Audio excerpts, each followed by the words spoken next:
लंबी चौड़ी बहू। ये प्रेम कहानी शुरू होती है दिल्ली से नोएडा जाने वाली बस में। जिस बस में सवारी कर रहा होता है पराग और उस बस की कंडक्टर होती है अनुराधा। ओके, टिकट दिखाओ, टिकट टिकट। चाचा का प्लेन नहीं चल रहा है यहाँ तेरा, जिसमें फ्री में सवारी कर रहा है। हिसाब देना होता है हम लोगों को, सरकार को। निकाल पैसे, चल। पराग दूर से अनुराधा को देखता है। अरे यार, कितनी धाकड़ लड़की है। मजाल है कोई कुछ बोल दे। कितनी समझदार और कितनी कॉन्फिडेंट। आज से मैं तो इसी बस में घर जाया करूंगा। अब क्या था, भले पराग को घर जाने के लिए 10 बस छोड़नी पड़े, भले 20 किलोमीटर की यात्रा खड़े होकर पूरी करनी पड़े, लेकिन आने जाने का सिलसिला वो अनु की बस पर ही करता। एक दिन, ओह क्या करता है तू? हाँ, मैं नोटिस करती हूँ, देखता रहता है मुझे जब देखो तब। हाँ, वो मैं तुम्हें पसंद करता हूँ और शादी भी तुम्ही से करूंगा। हैं? वाह जी वाह, तू ना कोई प्रधानमंत्री हो गया कि आज से 500 की नोट बंद और नोट बंद। नाजिना, इतनी तो नहीं चलती, लेकिन हाँ, तुम्हें प्यार करता हूँ। तुम्हें कोई प्रॉब्लम नहीं होने दूंगा, ये वादा करता हूँ। हाइट देखिए अपनी। मेरे लिए कोई ऐसा लड़का चाहिए जो मेरी तरह लंबा चौड़ा हो। अरे जोड़ी भी तभी अच्छी लगती है। जरूरी नहीं है, जो आपको खुश रखे, आपकी इमोशंस को समझे और आपसे बहुत सारा प्यार करे, जोड़ी तो उसी के साथ अच्छी लगती है। फिर क्या था, हीरोइन को हीरो से प्यार हो जाता है और दोनों शादी कर लेते हैं। शादी के बाद देख, अब तो इस घर की बहू है। अगर समझ गई है तो ये कंडक्टर वाली ड्रेस पहनकर घर से निकलने की जरूरत नहीं है। पराग अच्छा कमाता है तो तेरी नौकरी की भी जरूरत नहीं है हम लोगों को। अरे कैसी बात कर रही है माँ जी? यूँ कोई सरकारी नौकरी छोड़ता है क्या? और जब मेरी नौकरी लगी थी, मेरी अम्मा कितनी खुश हुई थी पता है? मैं तो नौकरी करूंगी। अरे नौकरी करेगी तो डंडे से मारूंगी, और हाँ, जो निकली घर से बाहर ना, तो हाथ पैर तोड़ दूंगी और घर से बाहर निकाल दूंगी, देख लेना। अनु को समझ में नहीं आता कि वो सास को कैसे समझाए कि सरकारी नौकरी लगना आसान बात नहीं होती, और उसने इस नौकरी को पाने के लिए कितनी हार्ड वर्क की थी। रात को अनु पराग से बात करती है। देखो पराग, मैं नौकरी करना चाहती हूँ। मुझे नहीं पता था कि तुम्हारी माँ को मेरी नौकरी से प्रॉब्लम होगी, वरना। ऐसी बात नहीं है, मैं माँ को समझाता हूँ। अगले रोज, देखो माँ, महंगाई का जमाना है और मेरी प्राइवेट नौकरी है। आज है कल का पता नहीं। वैसे भी अनु की सैलरी मेरी सैलरी के बराबर है। अगर ये भी नौकरी करेगी तो हम लोगों को जिंदगी जीने में आसान हो जाएगी ना। सास को बेटे की बात समझ में आती है और वो अनु की नौकरी के लिए मान जाती है। अगले रोज, बेटा, बहू, तुम लोगों को लेकर मुझे कुल देवी के दर्शन के लिए जाना है, तो रविवार को दोनों सुबह ही तैयार हो जाना। अगले रोज दोनों तैयार हो जाते हैं और कुल देवी के मंदिर पहुंच जाते हैं। क्या संतोषी बहन, ये कैसी बहू ले आई हो। बहू बेटा लग रही है और बेटा बहू। अरे कोई पहलवानी लड़ानी थी क्या, जो इतनी लंबी चौड़ी बहू ले आई? अब क्या बताए पंडित जी, जो बेटे ने पसंद किया हमने उसे हाँ कर दी। अब बेटा जाने और उसका परिवार।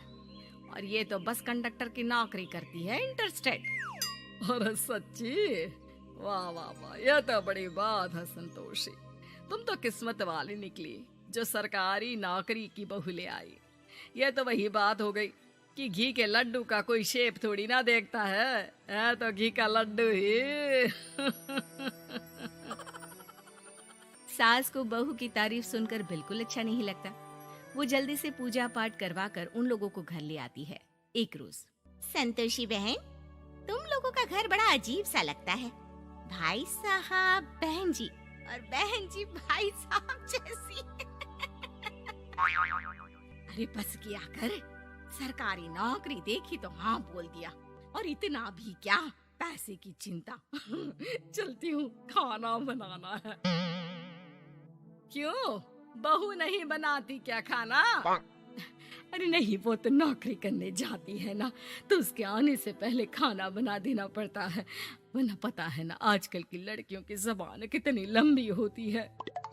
तेरी बहू की तो कुर्सी तोड़ने वाली नौकरी है, यहाँ बैठती है जैसे उठकर ऑफिस में बैठ जाती है, फिर क्यों थक जाती है कि खाना भी नहीं बना पाती। मेरी बहू भले कंडक्टर है, लंबी चौड़ी, लेकिन बता रही हूँ सारा दिन सवारी से मत्था पच्ची करती है, लेकिन मजाल है शादी के बाद एक दिन भी मुझे किचन में जाने दिया हो ना जी ना। दोनों पड़ोसन वहां से चली जाती है। सास बाजार जाती है और एक ट्रेड मशीन ले आती है। अरे माँ जी, इस उम्र में आप घर पर जिम खोलेंगी? अरे तेरे लिए लाई हूँ, रोज चलाकर 2 घंटे इस पर, पतली हो जाएगी। और खाना कम खाया कर, जब देखो बकरी की तरह मुंह चलता रहता है तेरा। वाह जी वाह, एक ही तो शौक है खाना खाने का, वो भी रोक दो। हाँ, लेकिन सास तो सास थी, बहू के खाने से लेकर एक्सरसाइज सब का हिसाब किताब रखने लगती है। अरे मैं मोहल्ले वालों को बताकर रहूंगी कि मेरी बहू भी शिल्पा शेट्टी की तरह पतली हो सकती है। वही बहू बस में जब सवारी का टिकट काट रही होती है, उसे चक्कर आ जाता है और वो गिर जाती है। सवारी हैरान परेशान हो जाती है और ड्राइवर को वहाँ बुलाती है। अरे शहर नहीं थी हमारे कंडक्टर साहिबा, लेकिन जब से शादी हुई है बकरी बन गई है। सास को तो बस इनके खाने की ही लगी रहती है। ड्राइवर बस में बिठाकर बहू को घर छोड़ आता है और सास को कहता है, अरे पता है आपकी बहू कितनी धाकड़ है, किसी को बात करने से पहले 4 बार सोचना पड़ता है कि बोले या ना बोले, कहीं झापड़ ना पड़ जाए। और आप है कि इन्हें बकरी बनाने में लगी है। अरे चुप, निकल यहाँ से।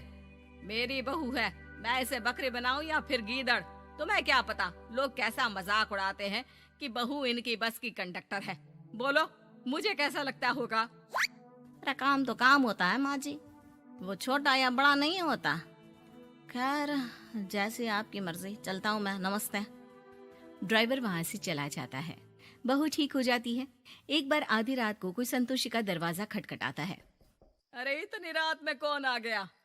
मेरा घर है, कोई पुलिस स्टेशन की घंटी नहीं जो बजाए जा रहे हो। खोल रही हो दरवाजा।